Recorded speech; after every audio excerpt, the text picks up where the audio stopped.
j'espère que vous allez bien. On se retrouve aujourd'hui pour une vidéo crash test haul laine du Maxi Dollar. J'ai acheté, je pense, vers avril-mai ces achats et j'ai jamais trouvé le temps de la filmer. Fait que aujourd'hui, on filme ça. Fait que j'ai un grand sac du métro rempli à moitié et je vous montre ça. Alors, on va commencer tout de suite par un fil que j'ai déjà commencé à utiliser parce que je voulais en faire un tote bag. C'est la Berna Maker. Celle-ci m'a coûté 7 $ en spécial. C'est comme un rose saumon qui tire vers le marron. Je pense que c'est une belle couleur pour l'automne. Ensuite, j'ai trouvé la même, mais dans un dégradé de rose, que je trouvais beaucoup plus cute pour, par exemple, un petit tote bag pareil, mais pour printemps-été. Je la trouve super belle. Celle-ci m'a coûté 7,50 $. Ensuite, j'ai acheté deux petites pelotes comme ça, qui étaient 2 $ chaque. Avec ça, donc c'est du violet avec des petits spots façon plume, de bleu, de jaune et de vert. Et avec ça, je voulais faire un coussin de donut avec ça sur le dessus. Voilà. J'ai également pris deux pelotes d'acrylique pareil à 2 $ dans le brun.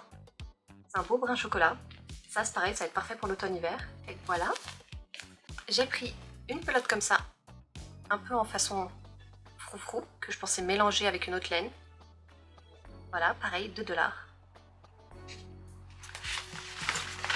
J'ai pris une pelote de violet. Voilà, pareil, 2 $ en acrylique. Ensuite, j'ai pris 4 pelotes, j'en ai une quatrième dans mon stock déjà. 4 pelotes, pareil, à 2 $ chaque. C'est un fil façon un peu pelucheux, façon nounours, je dirais. Et avec ça, je voulais faire le dessous de mon oreiller de donut. Et avec le fil restant, je voulais faire un petit nounours porteur d'écouteurs sans fil. Vous allez voir ça, ça va être dans un tuto.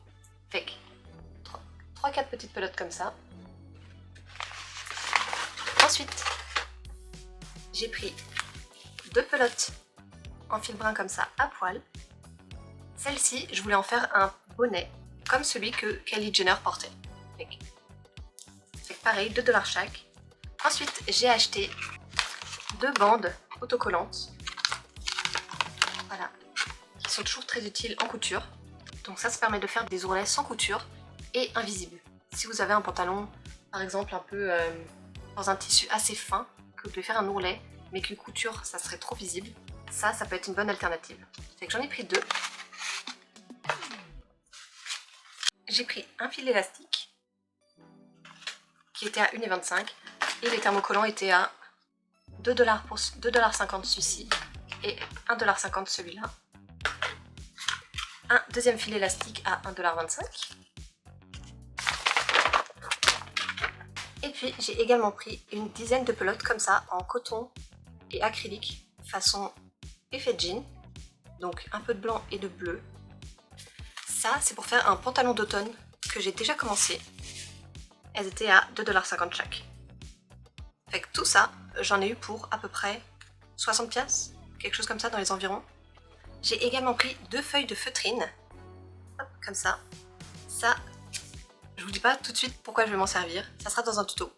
Mais ça peut parfaitement servir de petite doublure ou même de support à tisser des perles. Par exemple, si vous faites des décorations Noël, ce brin là, je l'imagine très bien découpé en petites maisons pain d'épices avec des petites perles et des coutures qui vont faire tout leur effet pour un ornement de Noël.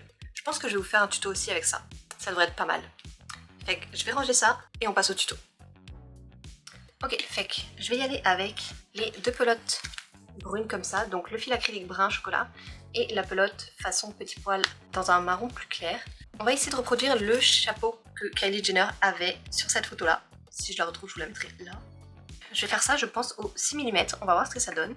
Donc déjà, quand j'enlève le fil du milieu ici, bon, il y en a un peu partout, ça laisse des petits dépôts sur mon bureau. C'est pas trop grave, mais sachez que ça laisse des petits dépôts. Le fil brun, bon, c'est un fil brun classique. Et le fil à poil, petit fil à poil comme ceci. C'est sûr que c'est de l'acrylique pour le fil de chocolat et du 100% polyester pour le fil à petit poil. C'est pas le plus agréable à porter pour des vêtements, puisque généralement c'est des matières dont on se sert un peu plus pour la décoration, mais on va quand même essayer de faire de quoi avec. Fait que je vais y aller avec ça, je vais prendre mes deux fils ensemble. Hop. Et je vais commencer par faire un cercle magique. Je vais faire une maille en l'air. Et dans mon cercle magique, je vais faire 6 mailles serrées. 6. Je vais tirer un peu sur mes fils pour resserrer mon cercle magique. Et je vais venir dans la première maille pour faire une maille coulée. Voilà. Donc ça donne ça. Je vous avoue que les mailles sont pas très visibles, voire quasiment pas. Donc là j'ai fait au 6 mm, je pense que je vais faire ça au 6.5. Je vais aller chercher le 6.5, j'ai pas de 7, après je passe directement au 8. Donc j'ai été prendre mon 6.5, on recommence. Je vous avoue que même avec la ring light, c'est vraiment difficile à voir. Je me demande si je vais pas essayer au 8 mm. Je vais défaire tout ça et je vais encore recommencer avec un crochet 8 mm. Et on recommence.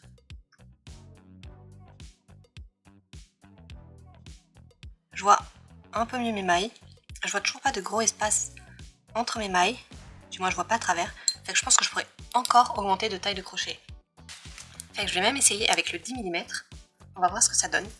C'est ça l'inconvénient de crocheter avec des laines fantaisie. C'est vraiment pas très visible. Donc une maille en l'air.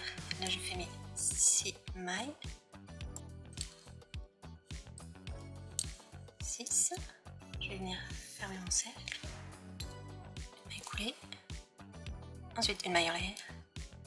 Et là, 2 mailles serrées.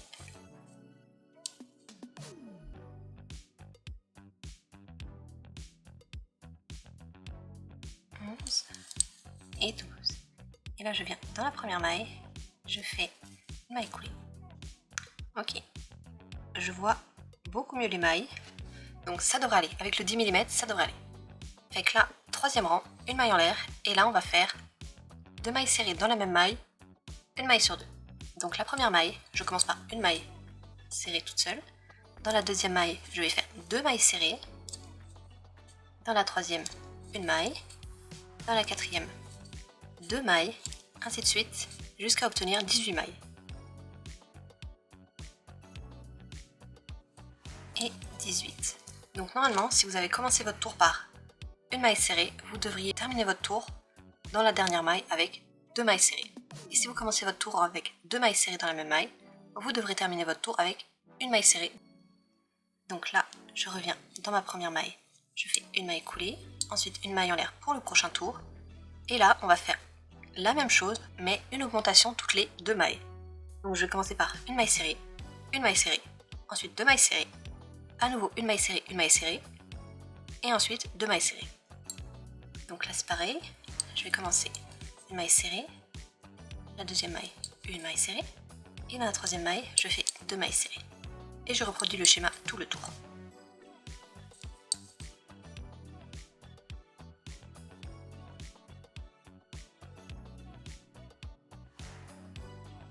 Et là, pareil, j'ai commencé mon tour avec une maille serrée, donc je finis mon tour avec 2 mailles serrées dans la même maille, pour un total de 24 mailles. Ensuite, je reviens dans ma première maille, et je fais une maille coulée. Ok, fait que je vais continuer mes augmentations, et cette fois, je vais faire une augmentation toutes les 3 mailles. Donc, dans la première maille, je commence par une maille serrée, dans la deuxième, une maille serrée, dans la troisième, une maille serrée, et dans la quatrième, 2 mailles serrées. Et je reproduis. Une maille serrée, une maille serrée, une maille serrée, et ensuite 2 mailles serrées. Et je continue ainsi de suite tout le tour, jusqu'à obtenir un total de 30 mailles sur le tour.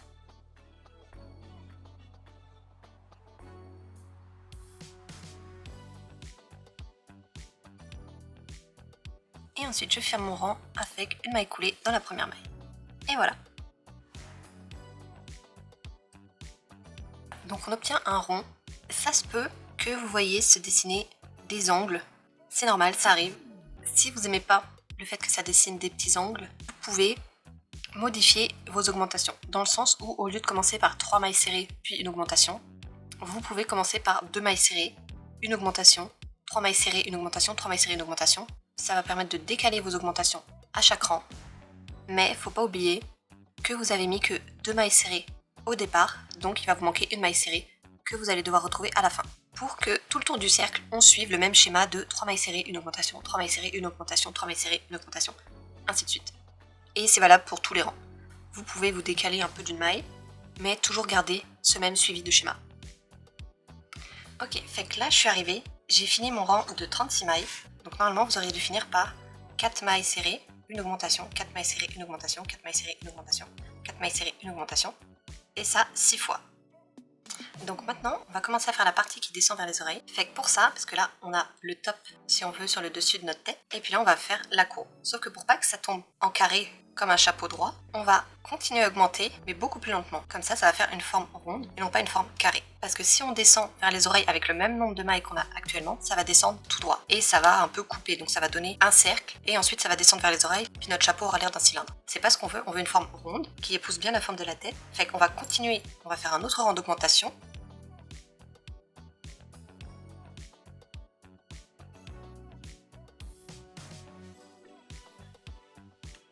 Fait que là, on aurait dû continuer en faisant notre prochain rang avec 5 mailles serrées, une augmentation, 5 mailles serrées, une augmentation.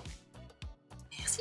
Sauf que là, on va faire une nouvelle augmentation en faisant uniquement 4 augmentations au lieu de 6. Fait qu'on va faire 8 mailles serrées, une augmentation, 8 mailles serrées, une augmentation, 8 mailles serrées, une augmentation et 8 mailles serrées, une augmentation. Fait qu'on y va. Donc là, j'ai ma maille en l'air. Hop, je fais ma première maille serrée que je vais marquer avec un marqueur de maille. Et puis je fais mes mailles serrées. Donc là, j'en ai fait une.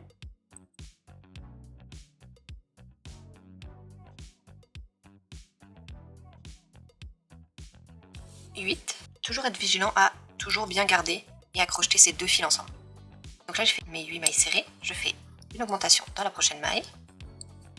Ensuite, je repars sur 8 mailles serrées.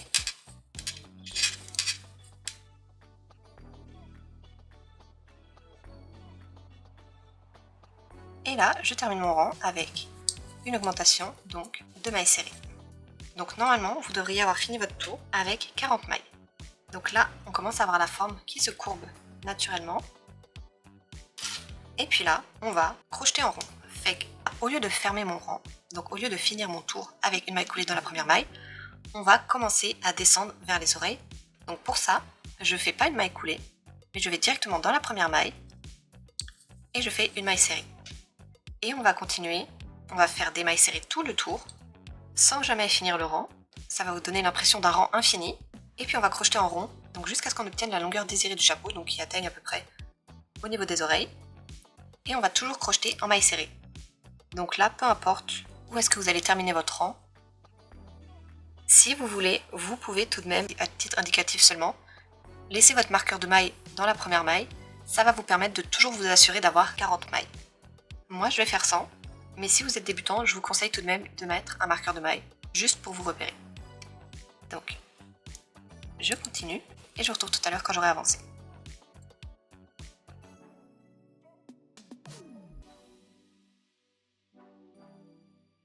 Ok, fait que j'ai bien avancé, et j'ai obtenu la profondeur qu'il me fallait, donc adaptée à ma taille de tête. J'ai pas compté le nombre de rangs, c'est pas vraiment important, l'important c'est que ça couvre au moins le sommet de vos oreilles, et j'ai descendu ensuite en rond sur 40 mailles. Là, j'arrive à la fin de ma première pelote de fil fantaisie. Fait que je vais commencer la deuxième.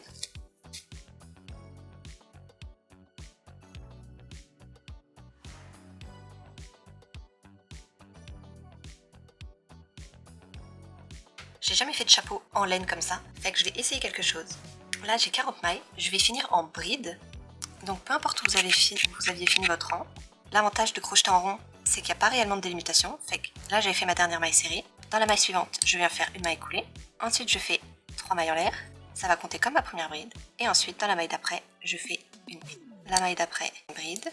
La maille d'après, ma quatrième bride. Et puis dans la prochaine, je viens faire 2 brides.